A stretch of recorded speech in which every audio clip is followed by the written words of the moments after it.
ಏನು ನಮ್ಮ ಕರ್ನಾಟಕ ರಾಜ್ಯದಲ್ಲಿ ಇತ್ತೀಚೆಗೆ ಈ ಪಿ ಒ ಪಿ ಗಣೇಶಗಳಿಂದ ಭಾಳಷ್ಟು ಸಮಸ್ಯೆ ಆಗ್ತಿತ್ತು. ಆದರೆ ಒಂದು ತಂಡ ಅಥವಾ ಇಲ್ಲೊಂದು ಸಂಸ್ಥೆ ನಿಜಕ್ಕೂ ಬಹಳ ಒಂದು ಉತ್ತಮವಾದ ಕೆಲಸನ ಮಾಡ್ತಾಯಿದೆ. ಇವತ್ತು ಪರಿಸರ ಸ್ನೇಹಿ ಪೇಪರ್ ಗಣೇಶವನ್ನು ಮಾಡ್ತಾರೆ. ನಿಜಕ್ಕೂ ಅದು ಸ್ವಾಗತಾರ್ಹ. ಇಂಥ ಒಂದು ಪ್ರಯತ್ನಗಳನ್ನು ಪ್ರತಿಯೊಬ್ಬರು ಮಾಡಬೇಕು. ಗಣಪತಿಯನ್ನು ಮಾಡ್ತಕ್ಕಂಥ ಪ್ರತಿಯೊಬ್ಬ ವರ್ತಕರು ಇದನ್ನು ನೋಡಿ ನಿಜಕ್ಕೂ ಕಲಿಬೇಕಾಗಿದೆ. ಯಾಕಂದರೆ ಇವತ್ತು ಪರಿಸರ ಮಾಲಿನ್ಯವನ್ನು ಉಳಿಸ್ಬೇಕು, ಪರಿಸರವನ್ನು ರಕ್ಷಣೆ ಮಾಡಬೇಕು ಅಂತ ಹೇಳಿದ್ರೆ ಇವತ್ತು ಗಣಪತಿಯನ್ನು ನಾವು ಕೇವಲ ಪಿ ಒ ಪಿ ಅಥವಾ ಪ್ಲಾಸ್ಟರ್ ಆಫ್ ಬೇರೆ ರೀತಿಯಲ್ಲಿ ಬಳಸಿ ಹಾಳು ಮಾಡೋದ್ರ ಬದಲು ಇವತ್ತು ಪರಿಸರ ಸ್ನೇಹಿ ಮಣ್ಣಿನ ಗಣಪತಿ ಅಥವಾ ಪೇಪರ್ ಗಣಪತಿಯನ್ನು ಮಾಡೋದು ನಿಜಕ್ಕೂ ಅದ್ಭುತ. ಅಂಥ ಒಂದು ಪ್ರಯತ್ನಕ್ಕೆ ಇಲ್ಲೊಂದು ತಂಡ ನಿಜಕ್ಕೂ ಮುಂದಾಗಿದೆ.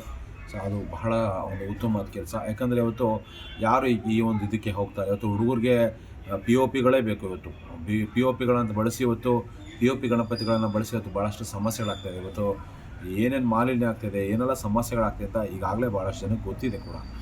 ಆದ್ದರಿಂದ ಈ ಪೇಪರ್ ಗಣಪತಿ, ಈ ಕಾಗದ ಗಣಪತಿಯನ್ನು ಬಳಸೋದ್ರಿಂದ ನಿಜಕ್ಕೂ ಅದು ಅತ್ಯುತ್ತಮ, ಪರಿಸರ ಸ್ನೇಹಿ ಮತ್ತು ಅದು ಬೇಗ ನೀರಲ್ಲಿ ಕರಗೋಗುತ್ತೆ ಮತ್ತು ಯಾವ ಥರ ಸಮಸ್ಯೆ ಕೂಡ ಆಗೋದಿಲ್ಲ. ಇದನ್ನು ಅಧಿಕಾರಿಗಳು ಕೂಡ ಇದನ್ನು ಅನುಸರಿಸಿ ಇದಕ್ಕೆ ಬೆಂಬಲವನ್ನು ಸೂಚಿಸಬೇಕು ಅನ್ನೋದೇಳಿ ನನ್ನ ಈ ಒಂದು ಮನವಿ.